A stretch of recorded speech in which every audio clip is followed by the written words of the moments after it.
শক্তিশালী রাজস্থানকে মাটিতে নামিয়ে দুর্দান্ত জয় পেল চেন্নাই সুপার কিংস। আর এরই মধ্যে দিয়ে এবারের আইপিএলে দ্বিতীয় দল হিসেবে কোয়ালিফাই নিশ্চিত করল চেন্নাই সুপার কিংস। আর ম্যাচ শেষের পর উপস্থাপকের প্রশ্নে মুস্তাফিজকে প্লে অফে চেয়ে কি বলল চেন্নাই সুপার কিংসের অধিনায়ক ঋতুরাজ গায়কোয়াড়। আজ প্লে অফে ওঠার গুরুত্বপূর্ণ ম্যাচে রাজস্থান রয়্যালসের বিপক্ষে শুরুতে টসে হেরে ফিল্ডিংয়ে নামে চেন্নাই সুপার কিংস। আর এদিন শুরু থেকে চেন্নাইয়ের বোলারদের দুর্দান্ত বোলিংয়ে শুরু থেকে অনেকটা চাপে থাকে রাজস্থান রয়্যালসের ব্যাটাররা। শেষ পর্যন্ত নির্ধারিত 20 ওভার করে 5 উইকেট হারিয়ে 141 রান সংগ্রহ করে রাজস্থান রয়্যালস।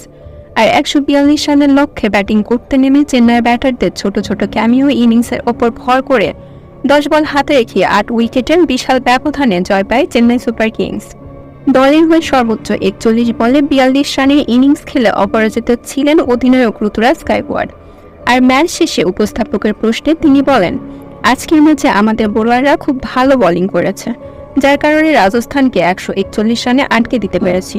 তবে আমরা মুস্তাফিজকে অনেক মিস করেছি, কেননা মুস্তাফিজ শুরুর দিকে আমাদের দলের হয়ে যে এরকম পারফর্ম করেছে সেটা সত্যি অবিশ্বাস্য, যার কারণে শুরুর দিকে আমরা ম্যাচ জিততে পেরেছি। আর তাই তো প্লে অফে আমরা মুস্তাফিজকে আবারও দলে চাই, কেননা মুস্তাফিজ দলে থাকলে বোলিং ইউনিট আরও বেশি শক্তিশালী হবে।